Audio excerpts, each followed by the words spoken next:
Hi, I'm Deborah Kimmett, developer of Practical Movement. Practical Movement blends functional movement re-education with postural assessment. Practical Movement is an innovative and effective way to bring change to the nervous system and soft tissues. This demonstration shows you the benefits of adding movement to your hands-on work. To begin, let's take a look at the client. I'll explain what I'm doing a little bit later.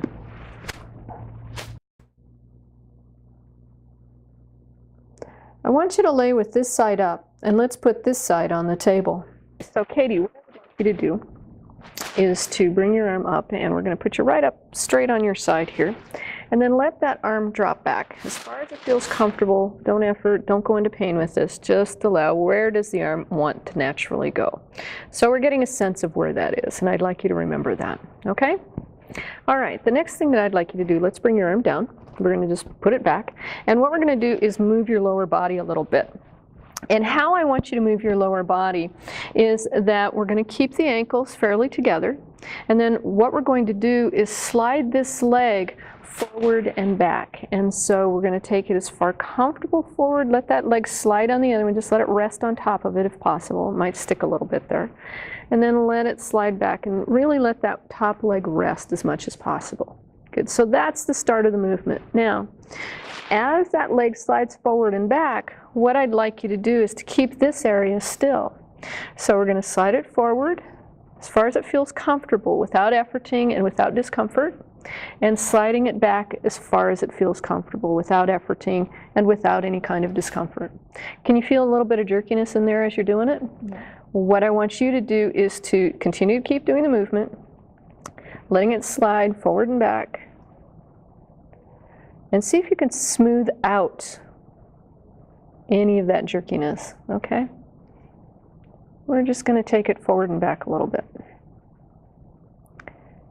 And remember that you can come all the way back without any discomfort and go as far as it feels comfortable without any discomfort, and then sliding forward and seeing if you can smooth it out. And slow it down just a tiny bit.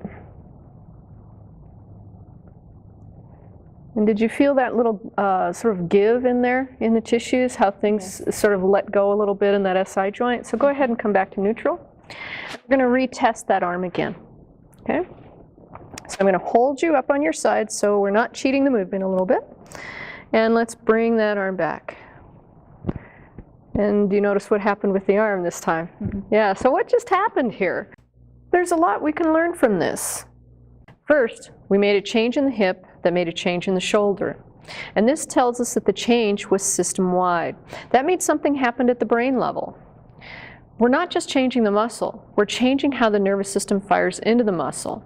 And that's what leads to lasting change. Because if the nervous system continues to fire in the old way, then lasting change can't occur. Not only do you have to change the muscle, you also have to change how the nervous system fires into that muscle.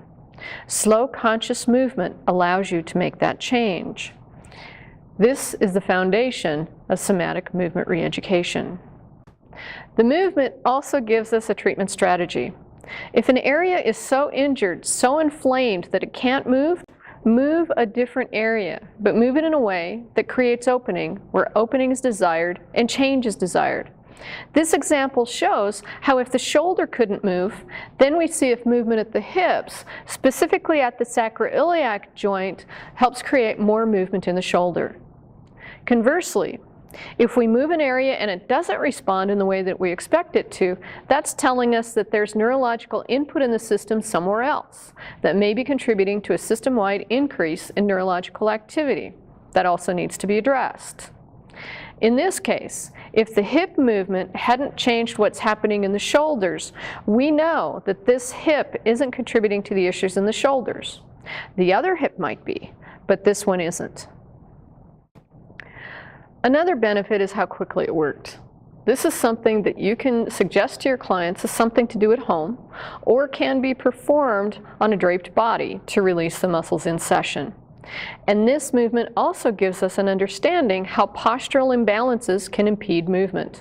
And if we correct those imbalances, this can change how the client moves. When I put my hands on Katie, I'm measuring for an imbalance called flare. The iliums can move medially and laterally like this around the sacroiliac joint. I was looking for the side that was flared out as compared to the other ilium. This is important because the flared out side will create compression in the sacroiliac joint. You can see this better when Katie turns around. When the ilium flares out, it can compress the sacroiliac joint, and the muscles over the joint can become more shortened. By targeting these shortened muscles, this will release the compression in the joint itself.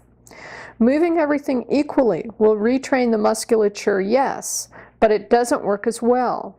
Targeting movements to those areas where the muscles are shortened to lengthen them will make all the difference.